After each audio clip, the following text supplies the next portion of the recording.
quiet one. Yeah, ours was too. It was just me and a wife, and we asked my brother to come up because we kind of are together when we get groceries and stuff for him. So we had him come up, but that was the extent of it. We had our Christmas planned for Thanksgiving, and we canceled everything due to COVID. Yeah, we pulled the plug on our Christmas this year too. Just I got a daughter. We can't get her around anybody, and she said if I come, I'll just stay in the other room, and that's not going to be no fun. So just well pull the plug. My objective is not to catch COVID-19 until, well, I want to get vaccinated. Yeah. That's a good plan. That's my plan. Good luck.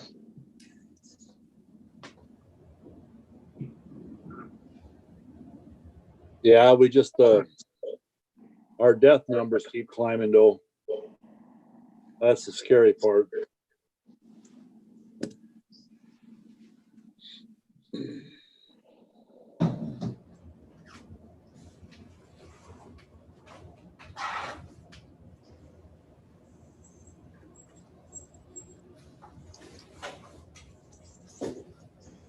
Are you busy all day today, Neil? What? Are you busy all day? I want to give you a call. Yeah, call anytime. Okay. I got things to do, but I'm Okay. free enough to take a call at any time too. It shouldn't take too long, I wouldn't think, but All right.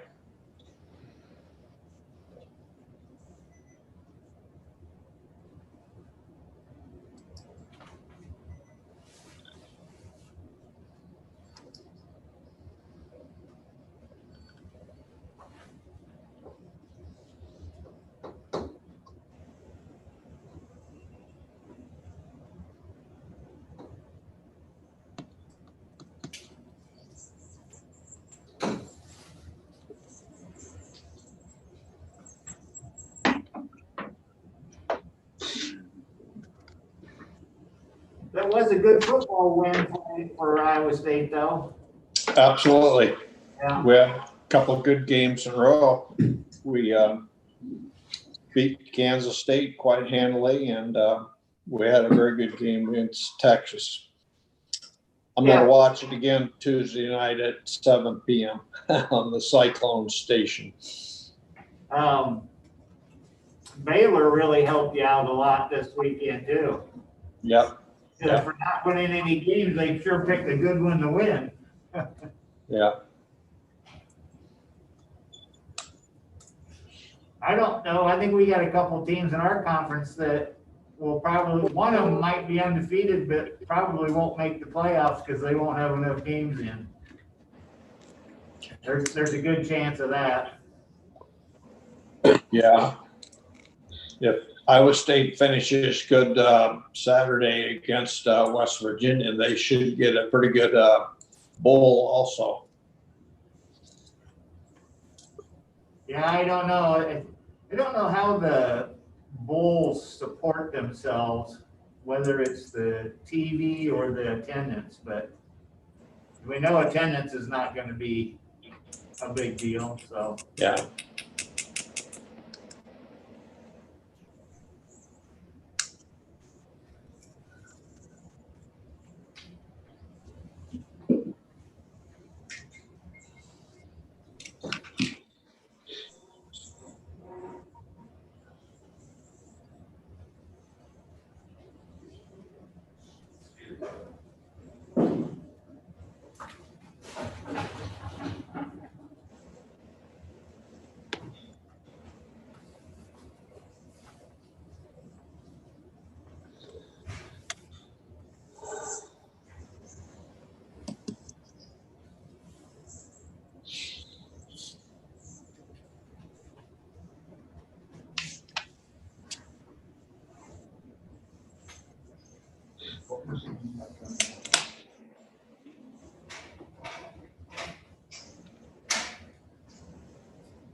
Erica.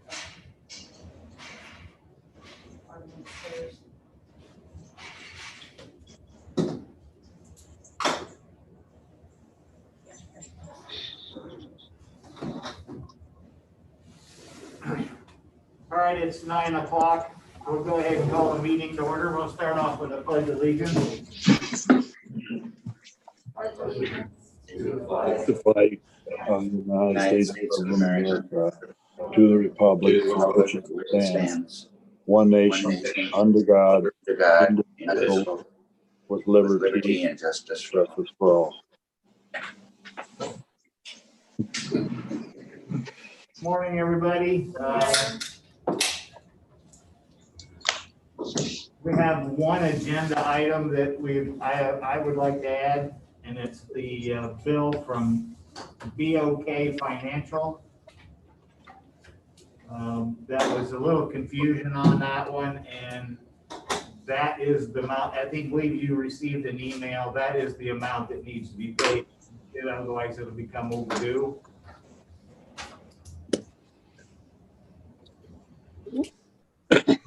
Was that in the last one? Did we approve that in the last set of bill? This was inserted in here. Okay. With that addition, I'll make a motion to approve the agenda. I'll second that. Okay. Any more discussion on that?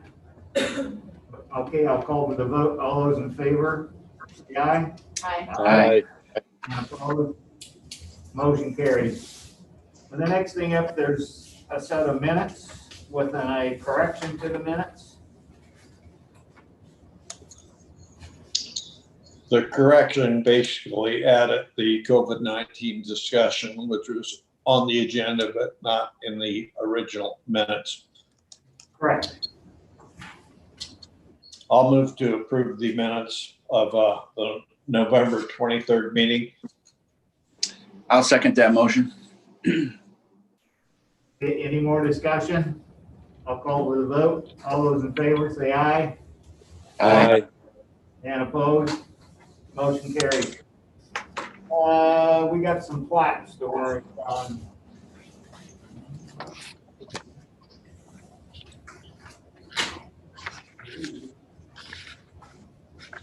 Two of them right there. Or which one? Oh, three.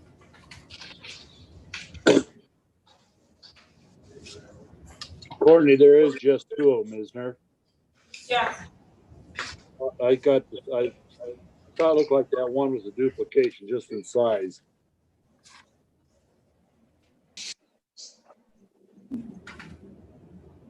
I'll make a motion to approve the plats.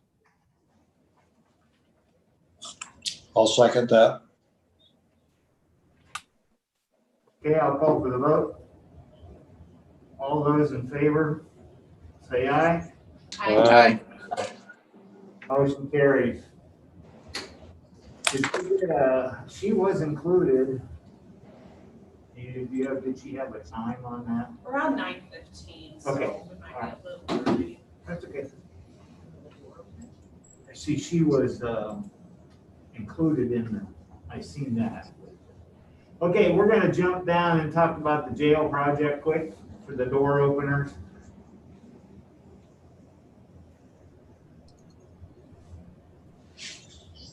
Did you? I think I sent that email to everybody in clarification because I reached out to Tony wanting to know for sure that everybody was on the same page. So what's already included in the jail bid is the ADA regulations, those circle push buttons that every door has. The $700 would be similar to what we have on the courthouse, where it would be motion activated. So you go by it and the door would open once you get within a proximity of the door. Option 3 would be kind of what we discussed a little bit, more like the Hy-Vee bomb guards type opening. The one issue with that is they would have to resize and redesign the front doors, the opening. So I think there'd be kind of an exponential cost added In my opinion, I think we should, I'm okay with the, like what we did up on the courthouse, the $700 additional, I think it was $714. To keep it going instead of doing the circle button as well. That's my opinion.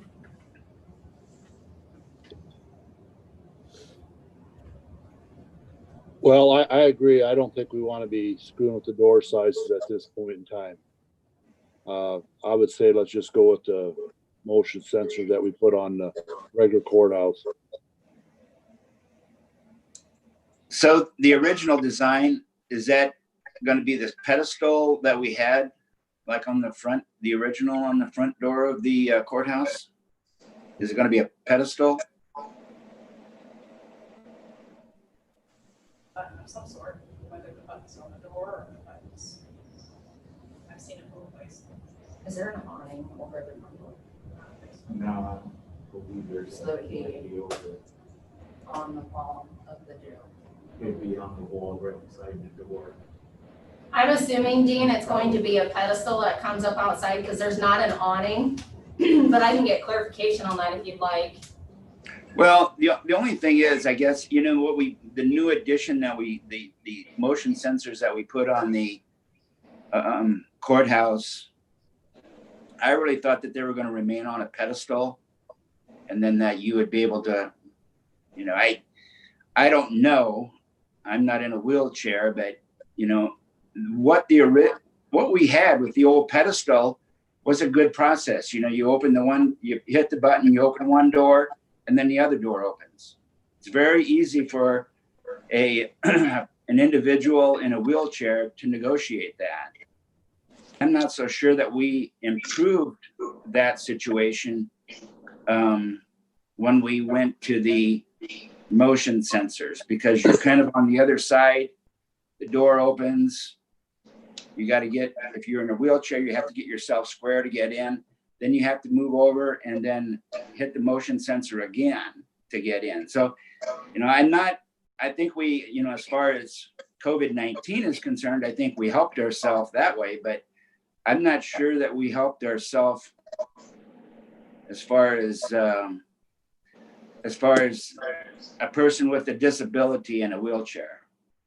Well, and Dean, I will also say that since we put them on the courthouse, I think those things where we put them are kind of tucked away. Nobody sees them. That people that only go up there maybe once or twice a year, they don't see that. They don't know where it's at. That's the only thing bad about that system, I think. I agree with you. They probably should have been on that pedestal instead of up by the door. We were limited because of the way the door was wired. We didn't have very many options. That's why we wound up with what we have. Well, Yeah, I think you're right. I wonder if we shouldn't put a little sign above that or something so that they notice it. Because I think a lot of people don't even realize they're there.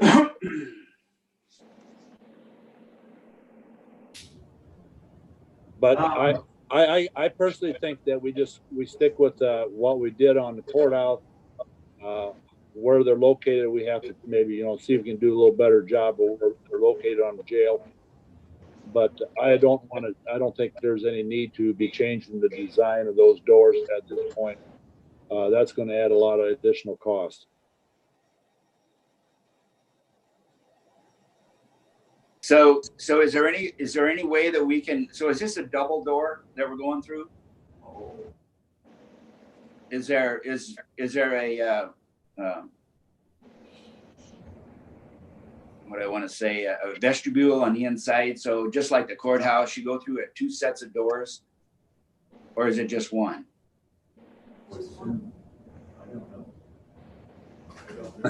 Dean, I'm thinking it's one, but I can't, I'll be honest, I don't know for sure. I want to agree with Gene, but you've asked a lot of great questions. Instead of making a motion or anything in this meeting, do you mind if I reach out to Tony and have him kind of clarify that whole scenario? As far as if it's going to be on a pedestal, what is the actual end result? Yeah, I would like to see it be on a pedestal and then have it be a motion sensor on the pedestal. Okay. It'd be a lot easier for an individual with a wheelchair to get in that way. The sheriff believes there's 2 doors. I was thinking there was a double, like a chamber to get in Yeah. also. I can email Tony today and make sure we have clarification. Okay, we're gonna push that off till next week. Get some Okay. more questions. All right. All right, very good. All right, Terry, Steve, good morning. Hi, good morning, guys. How are you doing today? Great. Good morning. Not snowing after Thanksgiving, that's always a plus. It is a plus. Yeah, it doesn't sound like we're gonna get any snow anytime real soon up here in Northwest Iowa, so that's a good thing. And that's a plus also. Yeah, good. Well, I thank you again for letting the Family Crisis Center visit with you today. We have been serving Carroll County for quite a few years now since the Attorney General reorganized victim services, and your county's been very generous to us. I have met some of you at the Board of Supervisors meeting a few years ago where I was able to share my story and what that Family Crisis Center is doing. I do believe that our marketing assistant did email you the Carroll County statistics for this last year. If you have those, that would be great.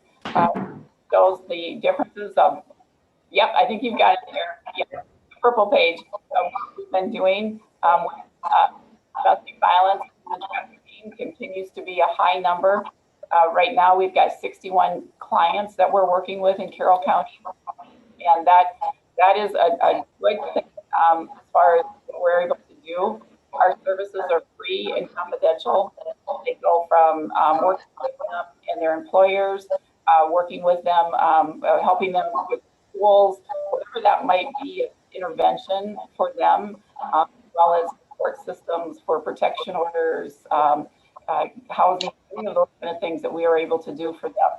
And again, all of this is free to Carroll County residents, so that there's no cost to them. The other thing that's growing is our homicide program. This homicide and other violent crimes group was initiated about 8 years ago. And that unit really does work with individuals that have been, the family members of individuals who may have been murdered, or somebody that has been in a serious crime like vehicular homicide, some of those things, robberies, some of those different elements. And right now we're working with 6 individuals in your county. And so that tells you that there's some violent crimes going on. And those individuals are specialists. They come in and they do way more than any of us would even imagine, like going to court with the family. They stay right there in Carroll County to be with the family all the way through different proceedings that are happening, so they can make sure they're getting something to eat at night, make sure they understand the proceedings throughout the day. So if there's any questions, the other thing is if they can't sleep, at 2 o'clock in the morning, they just need somebody to talk to. These specialists are really geared to be able to do that for them. And so we're quite excited about that. The other newer program that we started in Carroll County was the medical clinic outreach. So we've been able to do that as well, is to have somebody in the clinic's outreach as well as a victim advocate. So Carroll County is one of those specialty counties that gets a lot of our services. And Steve's going to introduce a new service that we're implementing as well. But they're getting the victim advocate, the homicide teams, plus the medical outreach group that in and itself is seeing 35 individuals.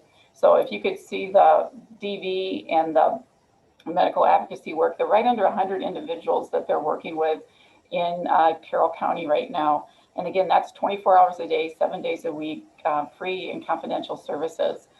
In addition to that, we've always had shelter in Region 1, as the Attorney General's office has designated it, but that was in Sioux City.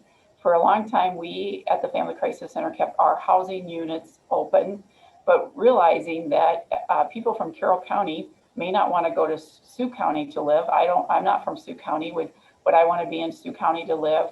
And so we started a new housing program last summer. There's some money that came available, and I kind of joke around about it. The staff was saying, "Oh, Sherry, this is just too big. This is just too big for us to do." And I said, it's not too big for us because it will really benefit those that we serve. And Carroll County is under that new umbrella for these new housing services. So I'm going to introduce Steve Hallgren. He came on to work with the Family Crisis Center on October 1, and I enlisted his help as the director of our homelessness services and programs. So Steve, if you want to talk about your new program and let the Board of Supervisors know what we're doing in Carroll County, that would be great. Yeah, absolutely. Good morning, gentlemen. As Sherry introduced, my name is Steve Hallgren. I'm the Director of Housing and Homelessness Programs for Family Crisis Center. I came on board October 1st to the organization, and since then we've just kind of really hit the ground running and try to pick up. But there's a couple new programs that Family Crisis Centers is undertaking specifically in Carroll County. Family Crisis Centers was awarded a grant, a HUD grant through the state of Iowa, specifically for homelessness and homelessness prevention programs in a 10-county area, Northwest Iowa.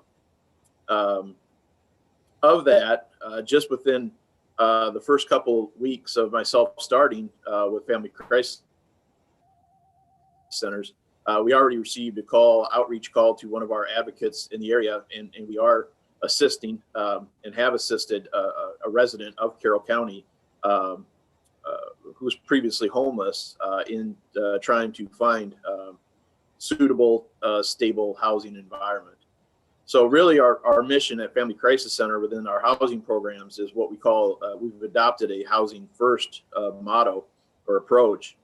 And housing first really means that whatever difficulties anybody might be going through, if we can place them in a stable, solid housing environment, a stable roof over their head, and a place where they feel safe and comfortable, that we can also assist them either through our advocates or through other resource referrals to other organizations to help them with whatever needs they might have. But really we want to get them into a stable housing environment. And so this new program with the homelessness specifically, we're working in coordination with our traditional rapid rehousing program. And the rapid rehousing program is working with domestic violence clients and trying to get them out of an otherwise difficult situation into stable housing.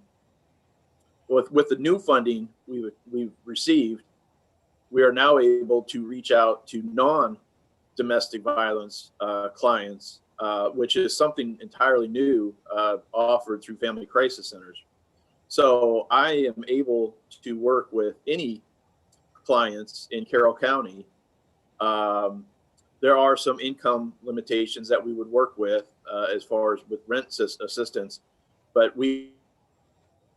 I am able to work with any clientele in Carroll County who may be either currently homeless, experiencing current homelessness situations right now, or we also have a component of the program called homelessness prevention, which they might be in a situation where they're in an apartment or in a house, but they've either lost their job due to COVID or other economic times that we're going through right now, and they just flat out don't have the money to pay for rent or utilities. We have some funds, we have some assistance that we can step in and help those clients who want to reach out to us, and we can provide them some assistance so they do not become homeless. And that's one of the purposes of my program that I'm working with, is to prevent homelessness and then also assist those who are currently experiencing homelessness. So just to wrap up my comments, we're going to be pushing forward with some additional marketing and educational materials, getting the word out before the end of the year.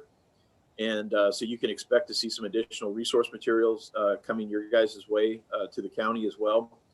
But we're really just trying to spread the word. And we know that the situation does exist in all the counties in Northwest Iowa of people experiencing difficult times, some being homeless right now on the streets, living in campers, living in cars. And we want to reach out and help those people, but we also want to help the people who might be transitioning into a homeless situation as well. Thanks, Steve. And like we said, this is a new branch for us, but not long after we got Steve in, Carroll County called, and it was law enforcement down there that was seeking assistance from us. And Steve made a few trips down there and a lot of phone calls, and got great kudos from law enforcement, because they were like, we just didn't know what to do in a situation like this. And to think now that there's funds available to help people that are truly homeless or are going to be evicted. And there are certain regulations now through the government, through HUD, through the CARES Act. When an eviction notice is filed, right now we can step in and help pay their arrears of rent. And again, it's for anybody. It doesn't need to be a victim of domestic violence. It's for anybody in need in Carroll County. So what I've really done is just really expanded the umbrella for those of need. And we're really excited that Carroll County was one of those home counties that we get to do this pilot program in. And we've already got the next grant in for Steve. So we are seeing this be a continuation for quite some time. So I would like to thank Carroll County for their support and continue to ask for support. We do need those local dollars for match funds for these kind of grants. And that money is essential for us to pick up things that aren't always in our grants to do. So I would be open and welcoming any questions you may have, or feel free to ask Steve any questions as well.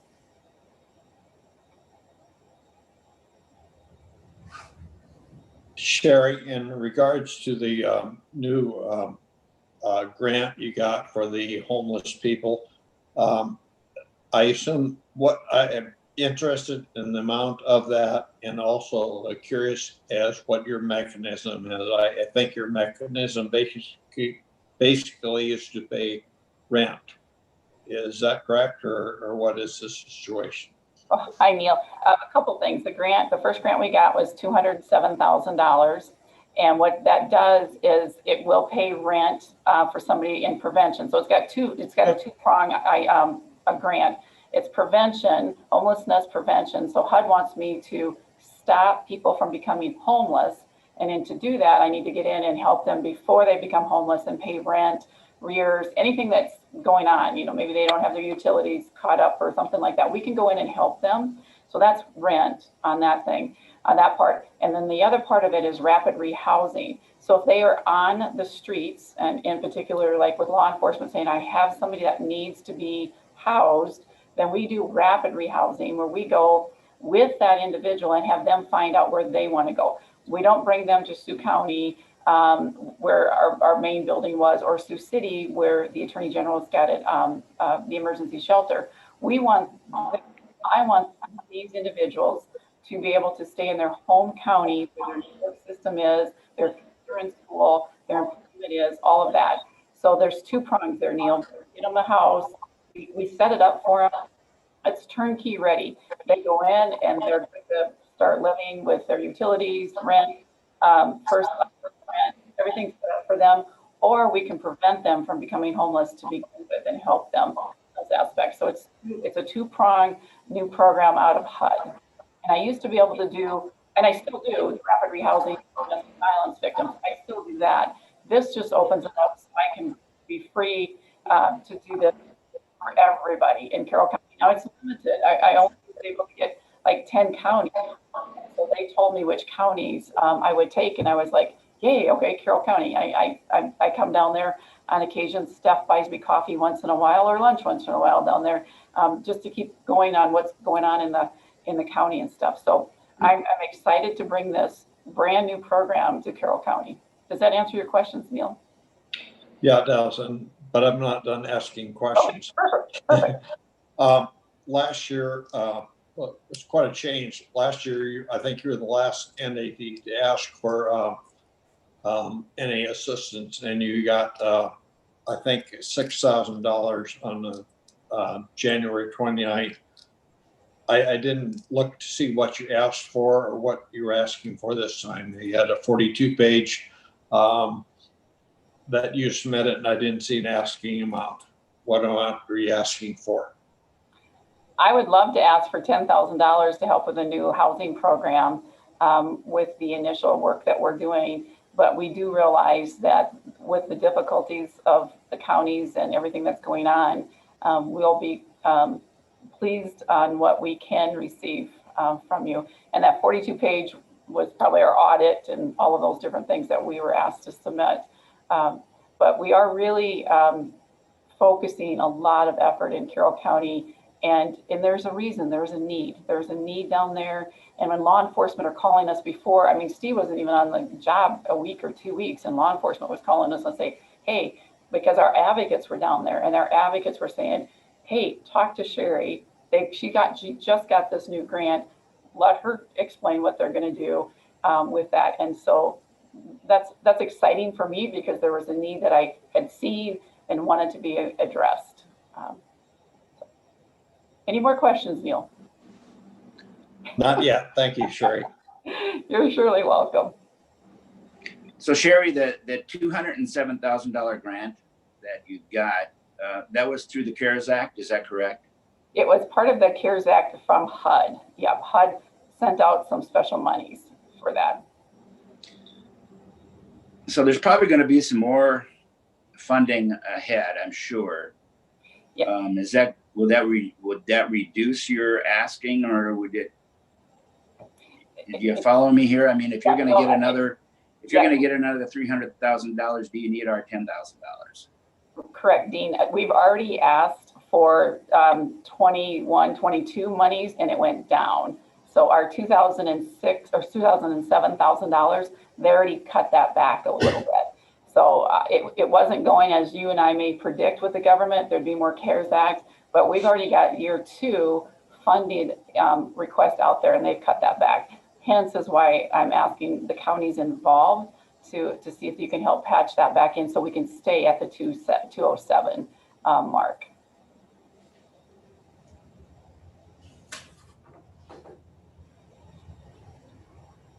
Also, if I can interject real quick too, Sherry brought up a good point earlier. It's a lot of times on these either state and or federal grants,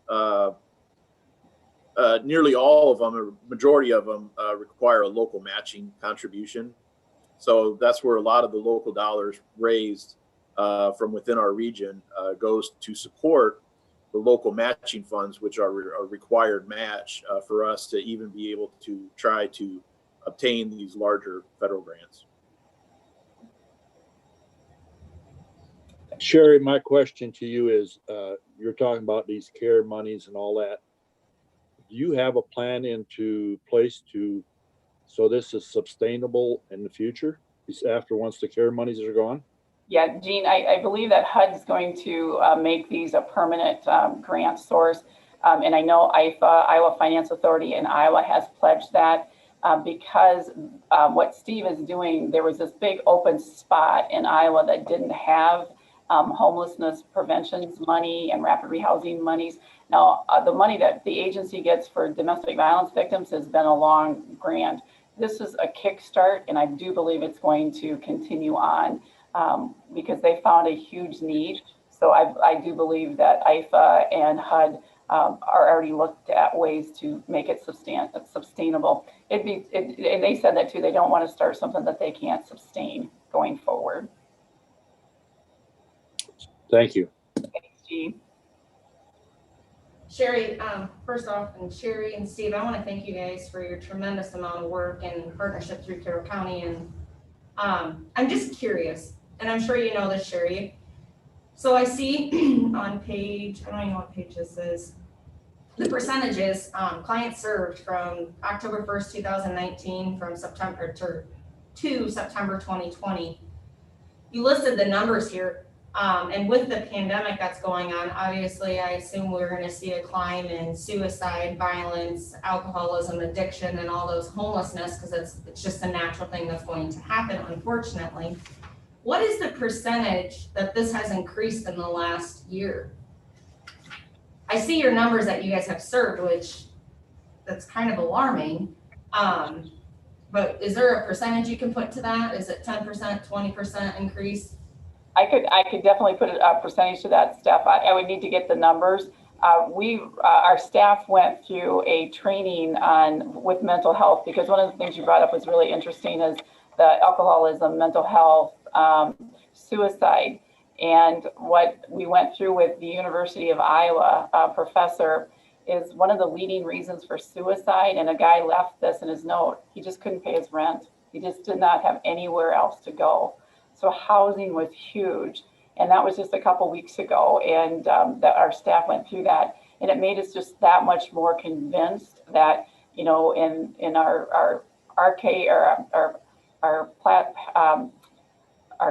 our needs that we need is always safety and housing and food. And this is the first thing that we need for everybody. But I can get you some percentages of increase. Now, during the time that the whole state was shut down, our numbers were real low. Nobody was doing anything. But as soon as things started opening up, they started ticking up pretty well. Alarmingly is the number of sexual abuse for children in homes that they weren't able to go to school. They were captive in their homes. Domestic violence, definitely, we've seen that become more severe in those times. And some of our clients call it that they were imprisoned, that they just had nowhere to go. So definitely seeing that tick up in numbers, but also in severity, all the way through to the suicides. So I'll get those numbers to you, Steph. So you kind of segued into my second question. So with this helping of rent or helping them get into a home, I assume, is there some stipulations too? I mean, there's got to be like, they have to be actively looking for a job, or, you know, is there some stipulations there, or is this just a one-time deal, or you guys are going to continue to help monthly rent, or what is the criteria there? Steve, do you want to talk about that? Sure, I can give you a little information about that. So, like our rapid rehousing program, it's intended to be a short-term gap fill-in. We are not a long-term sustaining financial assistance program for housing. So when we enter a client, we enter them initially on a 90-day assistance, and then at the end of 90 days, we'll reevaluate that. We can extend that out to a total of 180 days. But really, we want to cap our rapid rehousing at 6 months of assistance. And throughout all of those 6 months, even beginning in as soon as month 1, that we assist them in a stable housing environment. Once we provide them that housing first option of them being in a stable house, we're not just going to let our clients hang out there. We're going to be a resource for them. We're going to work with them. If they need some information, some assistance on unemployment services, we can help them, direct them in the right areas where they can go to. In terms of housing, if our clients need assistance in finding resources such as Section 8 housing assistance through HUD, which is more permanent, we can reach out and help them find those resources and then connect them to those resources that will help them in a more permanent long-term solution. But our immediate rapid rehousing is that short-term gap to either get them out of a domestic violence situation or get them off the streets, period. Thank you. Does that answer your question, Steph? We don't want them just to come in and stay there. We want to help them, their whole person, be able to be self-sufficient as they go. But we don't, you know, it's more than 1 month. It's as needed, and it's subjective. Each case is different.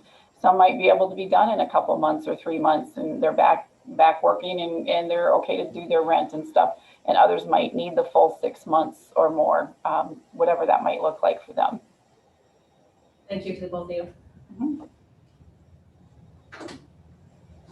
All right, any more questions today for Sherry or Steve? Sherry, I do have one question that just popped in my head, and I'm sure you keep track of that. Do you have a percentage of success rate that you have? I'm sure it's high, but do you keep track of what you feel is that you've succeeded on the clients? Yeah, you mean with housing or with any throughout everything? Yeah, I think it is. I think it's growing higher and higher. I would say 70 to 80%. especially with the housing program. It's getting to be, we had one individual called it her forever home, that she finally had a home for her and her children. And so we've kind of used that forever home kind of, let's go find this person their forever home. But it's really building, I was homeless when I was a victim of domestic violence, and I would have given anything for these services. And Steve knows my story here is like, when this grant came out, my staff said, no, we're not going to do it. No, not going to do it. And I'm like, why not? We can help these counties. And so I worked a whole weekend and got it done and didn't tell anybody because I was just like, this is important. This is good stuff to bring to Carroll County. And why would we not do it if we have the access to do it? And for me, it was just then too, is forever homes for people that were living on the street like Sherry and Melissa did years ago. We've got to be able to provide assistance. And if that assistance is out there, why don't we? We got to open our arms up wider and deeper to be able to do that. So the success rate is going well. These homes are huge in increasing that self-sufficiency, self-reliance, to making that even a stronger success for them. Thank you. Thanks, Gene. All right. Sherry, Steve, you have any parting thoughts that you want to make sure that we know, or? Nope, I thank you guys for your time, and gals, I appreciate everything that you're doing for Family Crisis Center.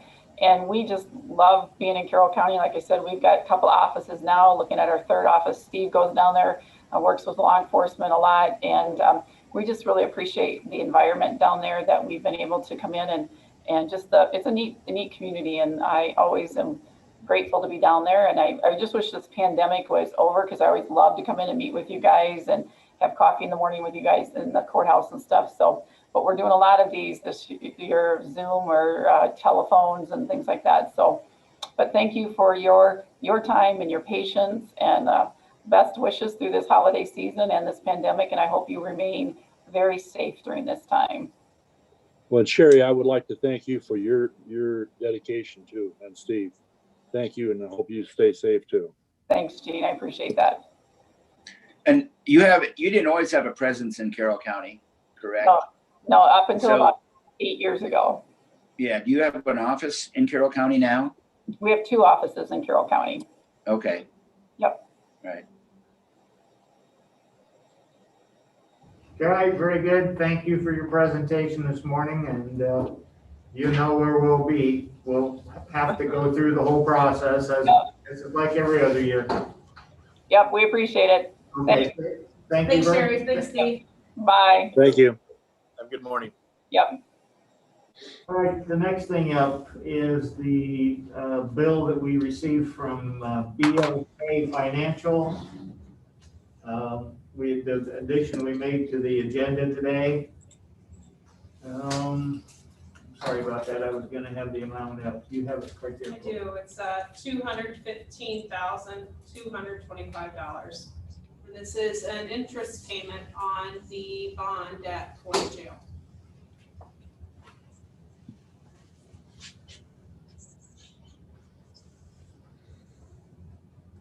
Okay.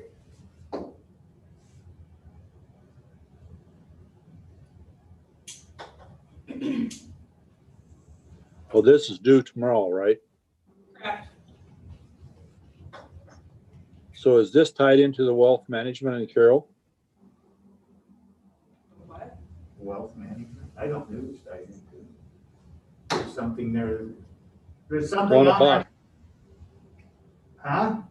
No. Well, on the bottom it says 18 name wealth management. That's who it's going to. Okay.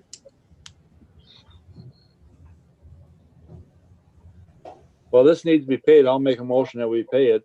This is legit. I'll second that. Any more discussion on it? Okay, I'll call for the vote.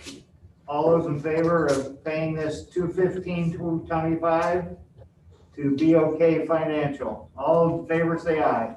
Aye. Aye. And opposed? Motion carries. All right.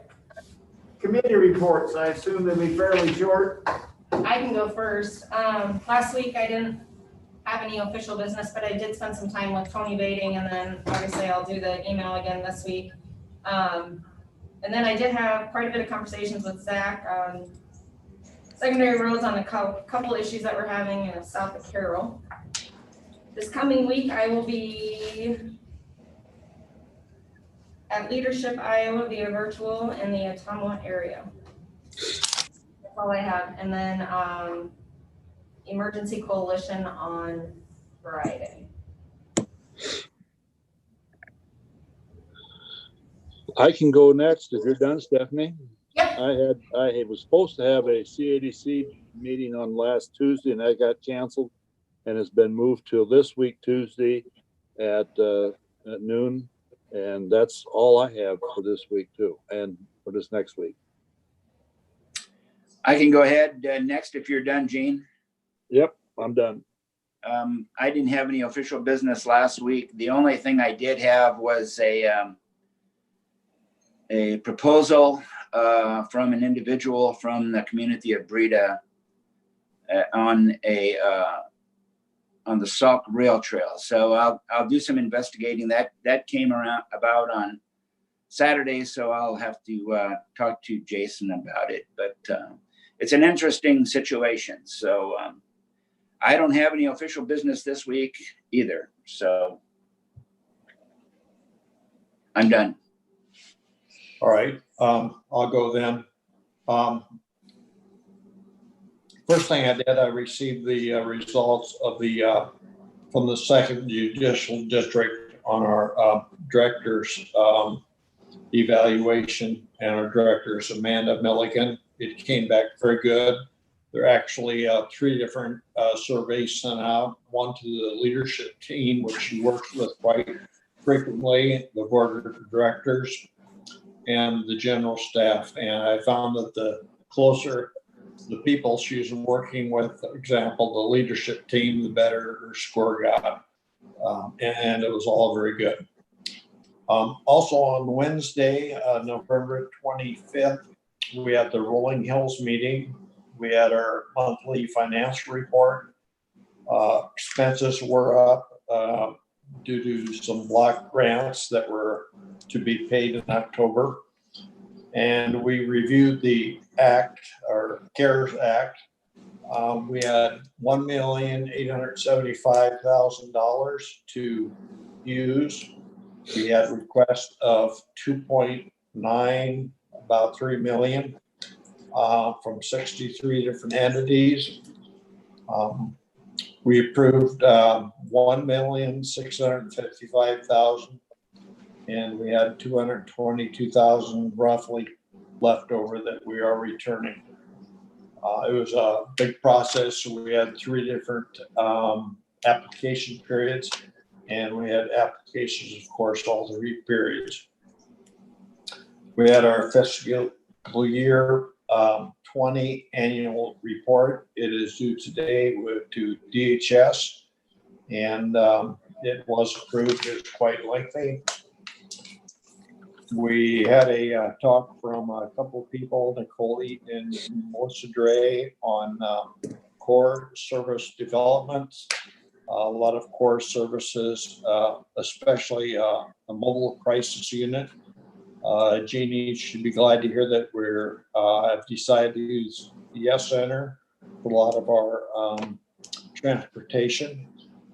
And our next meeting there is scheduled for December 30th. This week, Tuesday evening, I have RSVP and foster grandparent meeting. You may be interested also in the Rolling Hills. We had a discussion on the admission of Pocahontas and Humboldt County, and a lot of the counties haven't returned their surveys or votes as we did. In fact, only 2 of the 8 counties had returned them, and a lot of the others are in the mail done. Sent out an extra thing this morning, but I expect it to go well. That concludes my report, unless there are questions. Thank you. Right, thanks, everybody. Last week I did not have anything. Today, being we're getting out of here early, I probably will jump in on the Zoom call for the WIWD.